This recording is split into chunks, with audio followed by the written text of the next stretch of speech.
Today on the podcast, I'm joined by Emily Lawson from By Emily Lawson. Emily is a former teacher who left the classroom when her kids were young, and she was doing lots of fun activities with her kids that she decided to start sharing them online. Her first business was Sandbox Academy, and that's how Emily and I first connected over 5 years ago. And she was sharing the most fun preschool activities, and she came up with these great lesson plans that she would do at home with her kids. Well, when she had her second child, she quickly realized that the way he learned was different than the way her first child learned. And he needed a lot more hands on activities, and she needed a lot less prep time for these activities since she was so busy as a mom of two. So she created this preschool playbook, which she still shares about online, that has activities that they only take 2 minutes or less to set up, but they are still helping your child get prepared for school. Now, Emily's two kids are in school full time, so she shares less preschool activities online and she shares more family activities. She shares how you can connect with your family, and she likes to do that through weekly movie nights and weekly game nights. And all of her activities and ideas that she shares are inexpensive and they're really accessible to all families. She wants to be able to help the everyday mom like you and me to make sure that they are connecting with their families. I hope you enjoy this chat with Emily.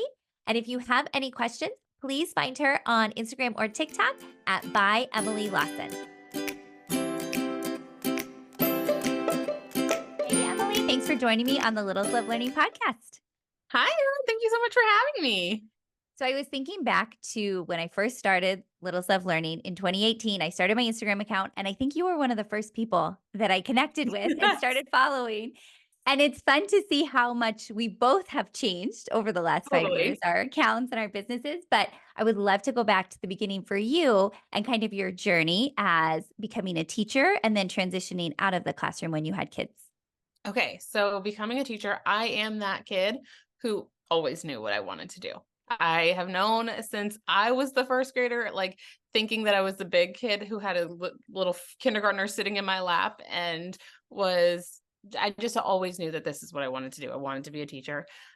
Funny enough, I can remember sitting in my college lectures, they'd start giving you the stats on teachers about how like 1 in 5 teachers will actually make it. The rest are going to leave the profession in the first 5 years. And I remember looking around and being like, well, I'm not the one, which spoiler alert to everybody listening, I am the one. Um, and looking around to be like, who is dropping? Because it ain't me. But yeah, I always, then when I got to my high school program, had the opportunity for me to go into a classroom. So I was in a kindergarten, first grade split class my entire junior year for like 2 hours. And I got to work with them really closely. And I fell in love with teaching. I already told y'all, spoiler alert, I left the classroom when I had my kids, which was really because work-life balance was just hard for me at that time. And I had my Mhm. kids really early in my career. I actually had my daughter like my first year of teaching and then got pregnant with my son the second year of teaching. And I do think at times that if I had a better, if I had been a more established teacher and could pull from a repertoire of years of teaching, that I maybe would have lasted longer in the classroom with kids. But being that I was such a new teacher and not having anything to pull from, and I didn't have the strongest teaching team to rely on, that it was just, there was always a straw, there was always something falling, always a ball falling, and it couldn't be my husband or my kids. So it had to be Yeah. my job. And it just financially stopped making sense when I had 2 kids. Oh, But absolutely.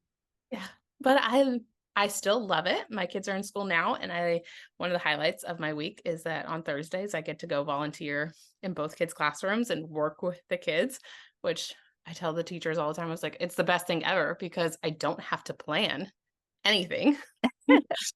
And I get to do all the fun stuff, and then I get to give them back to you in an hour, and you have to deal with the parents. That's so true. And I think that's the story for a lot of us. We love teaching so much and we get into it. We teach for however many years. And then once we have kids, it really becomes a balancing act because, like you said, financially, it's not always possible to put our kids in daycare or childcare because Yeah. we make so little as teachers.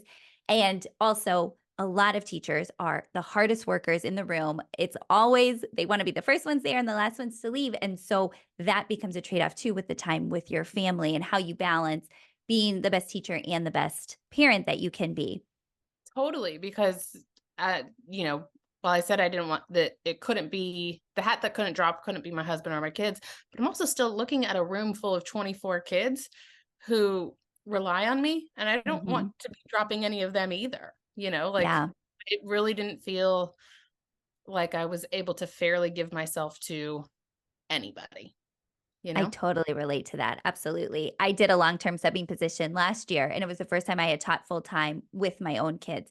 And it made me appreciate teacher parents, especially teacher moms, a million times more. I already knew how hard their job was, but to live it with two little kids at home and be teaching full time in a kindergarten classroom is the hardest thing that I've ever done, hands Totally, down. and like I said, I love volunteering.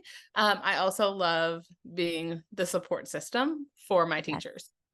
Like that you need anything, do not hesitate to send me that text message. I'll be there tomorrow. I'll have it for you because I know that I can't do what you're doing and I so appreciate what you're doing. Yes, and those types of parents are so important too. We all play a role in our kids' education, and I try to play that role as well with my kids' teachers. And my day is Wednesday, where I get to volunteer in both classrooms, and it's so wonderful to be able to still be connected without being full time in the classroom.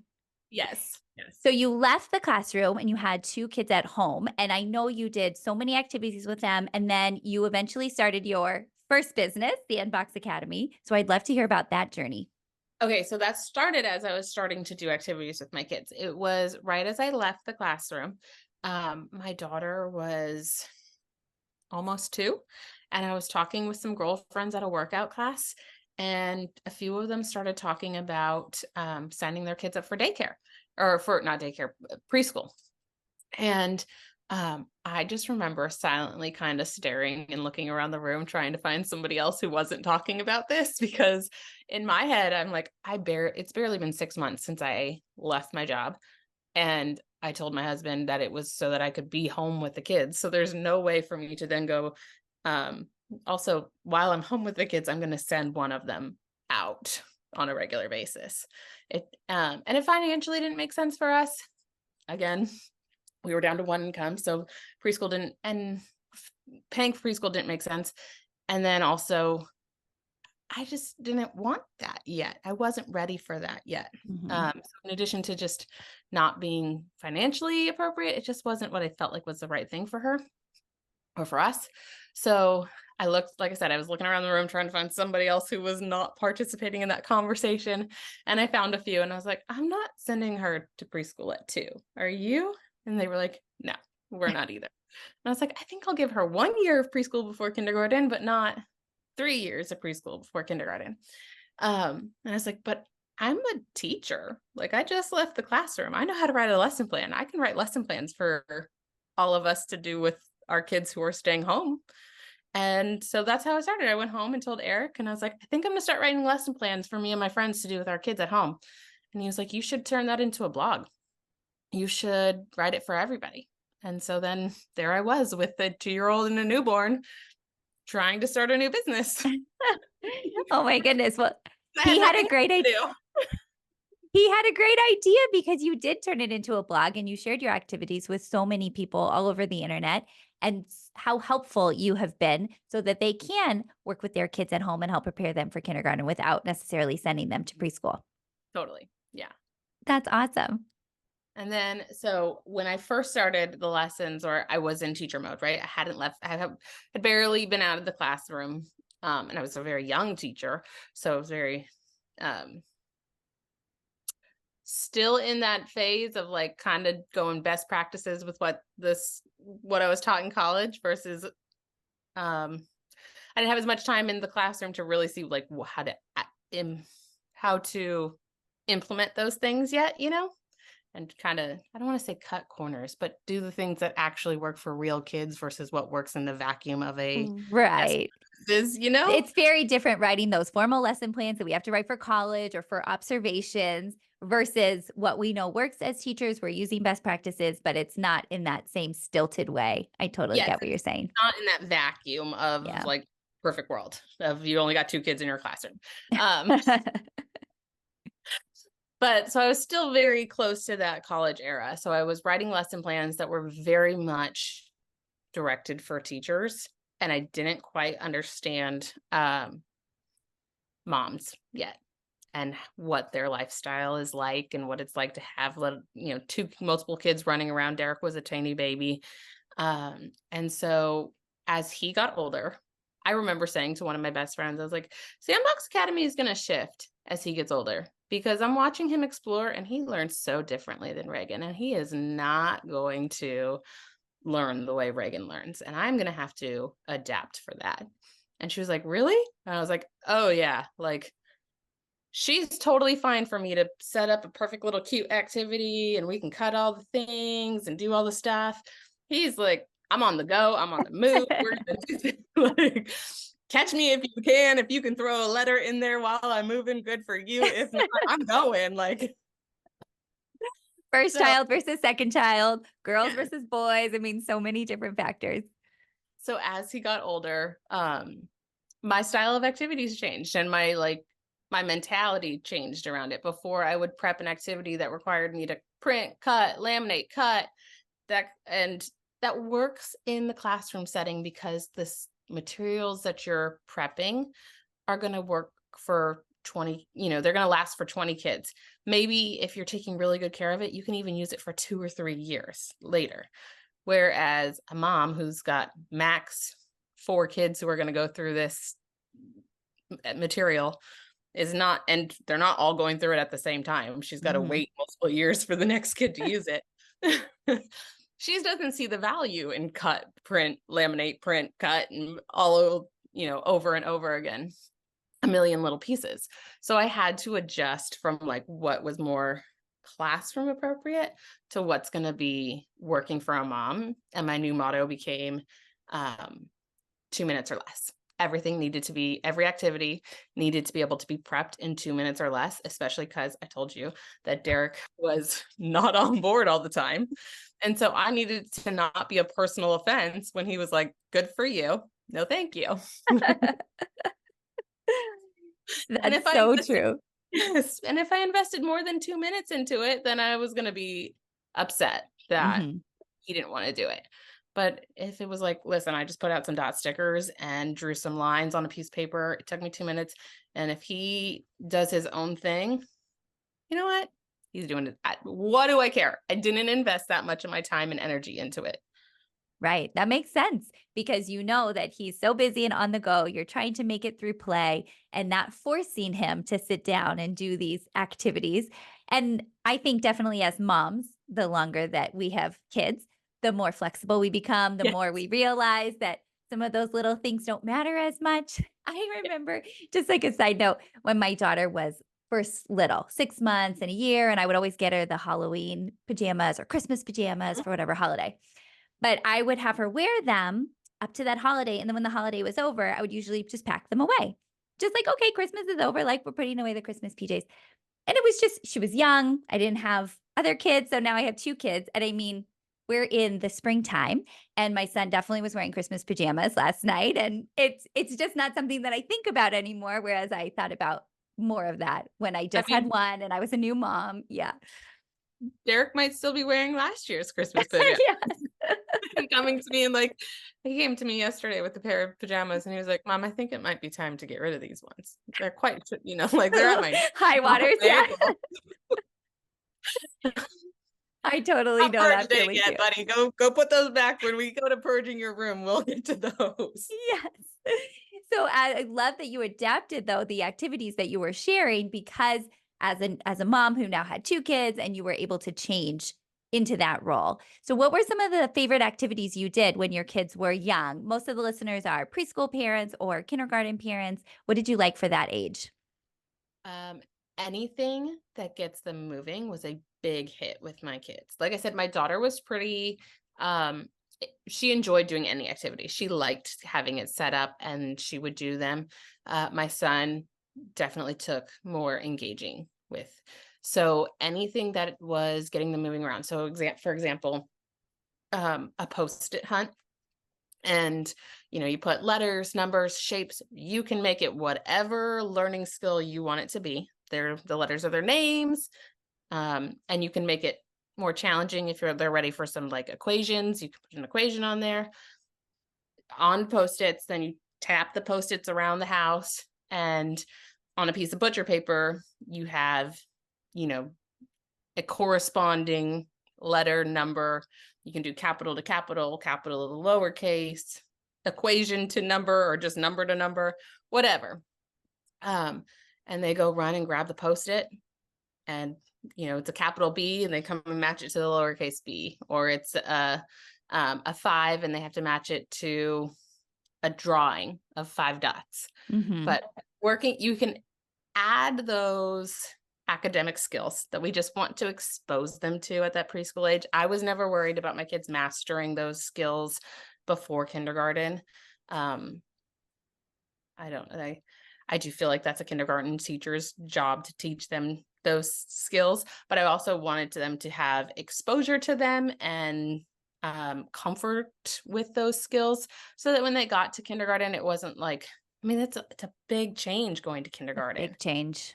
So if they could have a few things that they were like, "Oh, I did that with my mom. Oh, I know what we're doing here. Mhm. I did that with my mom," and have that little bit of comfort, then I was like, "Okay, so that just makes kindergarten less scary." You know? Yeah, that confidence. Yeah, yeah. But without feeling like I didn't need a Harvard graduate going into kindergarten. Right.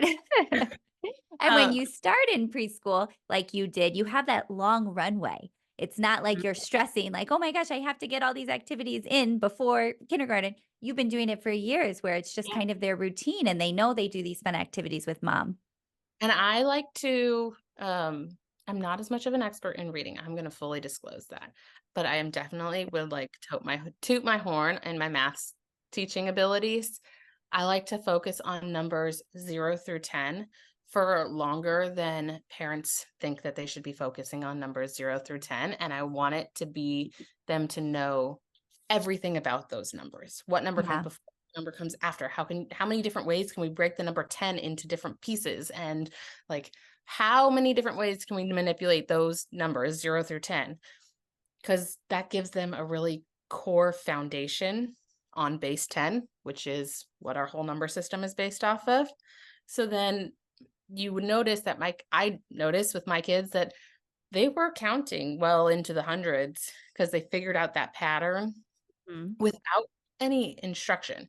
I did have to, like, when we get to like 20, 30, and give them those new tens, Mhm. but they figured out the pattern really fast of what comes next. And I've gotten questions before of like, well, did you like, so you just never cover numbers beyond 10? And I'm like, no, of course not. If I gave them a handful of goldfish and there was 15, they didn't like stop at 10 and be like, we can't count the extra 5. Of course, we're like incorporating those numbers and talking about them. But when I was creating a dedicated activity, I was focusing on, numbers 1 through 10, 0 through 10, to focus on the value, and the patterns started to develop. I also was really big on teaching patterns to my kids, because that will help in everything. Absolutely.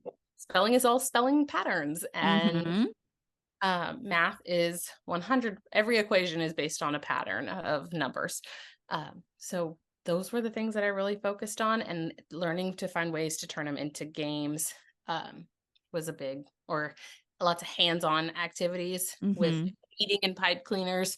You could do counting. You could also do the patterns. You could do all sorts of fun stuff. Yeah, and I love the idea of going deeper instead of wider. So you're talking about going 0 through 10, going deep on that and really focusing on that instead of just let's go to 20, let's go to 30, expanding wider. And I actually feel like I talk about this with reading in terms of short vowels because in my opinion, short vowels should be covered for a lot longer than they are. A lot of teachers and programs will already start introducing long vowels in kindergarten with magic E words. And I disagree with that. And I think it's the same thing. Let's go deep with short vowels. Let's do the CVC, CCVC, CVCC. Let's do digraphs and blends. Let's put it in as many ways that we can, but let's just focus on short vowels. And then once we get to first grade, we're going to start introducing more of those long vowels. But again, not to say that we don't ever talk about long vowels. we talk about that there is another sound, this long A sound, and we might hear it in the word a or in open syllable words. But I just think the rush to get through all of the phonics skills is similar to that math rush to get to 20s and 30s and addition with bigger numbers, that let's go deeper instead of wider, especially in the younger years. Yes, especially so just to piggyback on that, the when you're going deeper, then when it's time to go wider, they have a strong enough foundation that they're not confused. Yeah. They can almost put it together themselves. They can almost piece it together themselves. My daughter is in third grade now, and this is the first year that she's had to actually try in math. And Mhm. it's because we're introducing new concepts that are not based on base 10 anymore. There are other things that we got to learn about.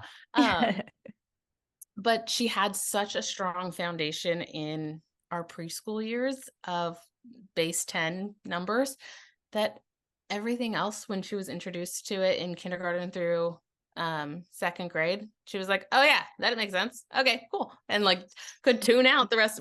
We had to have a conversation about like, hey, probably can't always tune out your teacher, like there might be new concepts that are introduced that you have to listen to. But she was just so used to it that she was like, oh, well, we went real deep in base 10. Obviously, she didn't use those words because we didn't talk about it like that.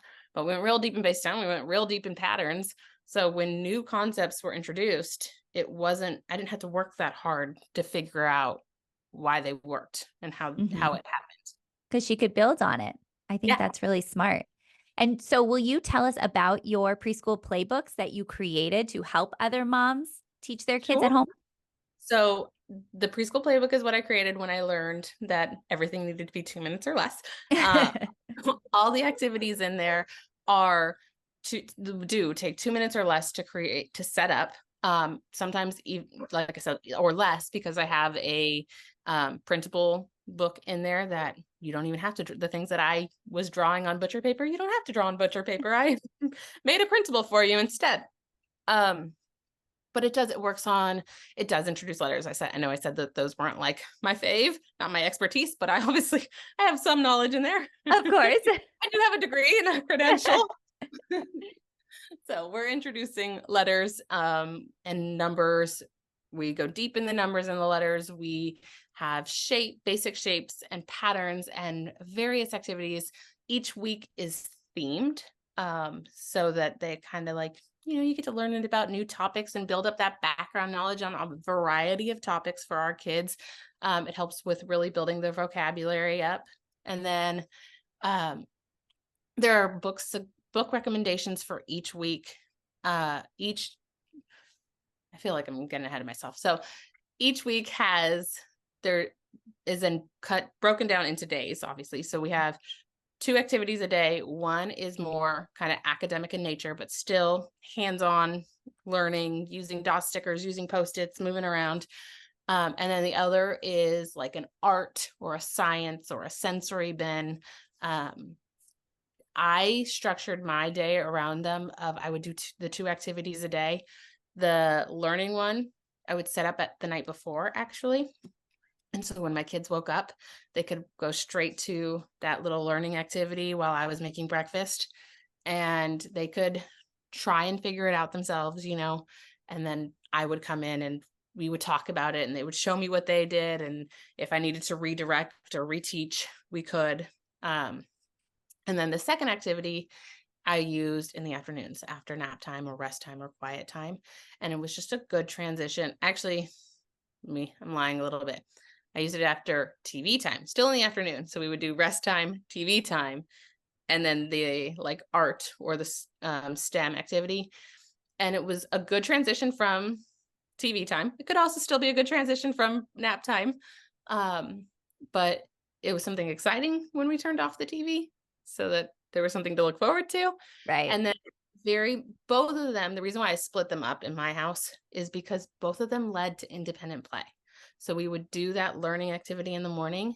And because there was, we would be using characters to like hop around from letter to letter, or, we're counting our figurines of dinosaurs. Once my son started counting those figurines, he was like, well, I want to go play with them. Like, I don't want to Mhm. sit here and keep counting. Like, I'm over that. And I was always like, go for it. Like, go count, go play, go do your own independent play. Um, so both activities I would use separately at different times of the day so that they could then lead to that independent play. That And that is that so that magical. reminds me so much of what Dr. Becky says about how when you fill up that your child's cup and you have that one-on-one time with them, and then they're much more likely to be able to go off and be independent and play on their own and feel more regulated. So that's what you were doing with your kids. You were giving them that one-on-one time, or even if it was both of your kids together, Right. you were giving them your attention. You weren't doing other things. It was like you were enjoying that time with them, and then they were able to go off and play on their own. 100%. Yes. I love Dr. Becky. And yes, it's 100. Yeah. They were not needing they didn't need to know that they were loved because they already like showed them, like we already Yeah. filled their cup, you know?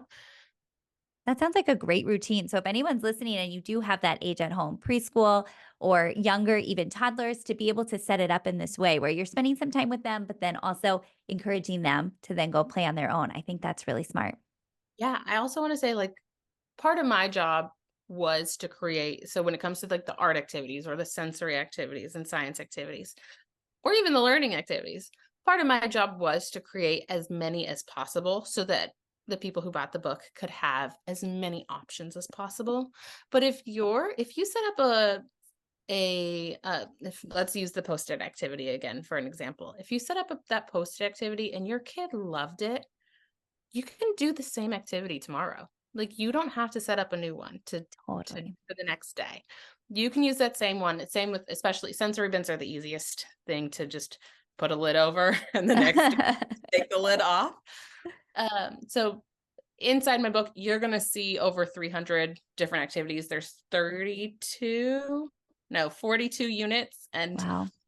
none of the well, I shouldn't say none of the activities repeat because some of them repeat, but just for a different theme. So they have a little bit of but there's 42 units, 2 activities a day.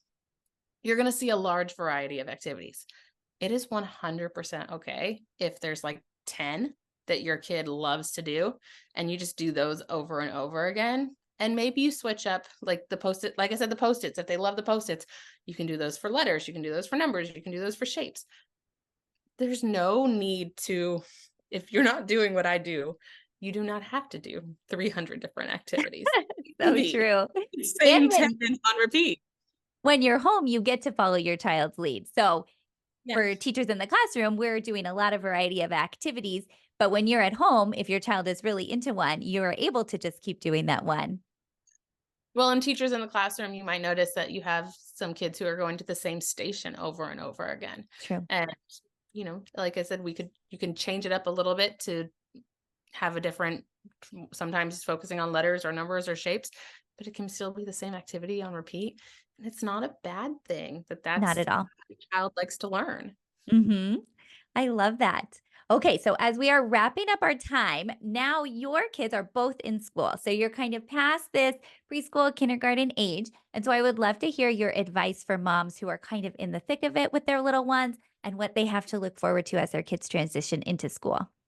Totally. Okay, so my husband and I were actually just talking about this last night because I was talking about like toys for Easter, and I was saying, like, this particular toy is awesome because, it'll keep your kids busy. And I was like, I really hate that like type of marketing, that it's going to keep your kid busy and that it's always like how to not spend time with your kid. And I Mhm. was like, well, I think it's about phases of life that you're in, right? I was like, in those early toddler years, I did need to know the toys that were going to keep my kids occupied because I was already, they needed me to be there for feeding them. They needed me to be there for dressing them and toileting them. And, every other aspect of life, they absolutely needed me to be there for.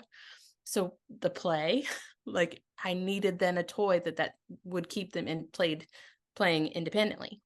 Now we're in a different phase of life where our kids are doing almost all those other things independently. We cook the meals and we kind of remind them to stay on track while getting ready for school, but they're getting themselves ready for school.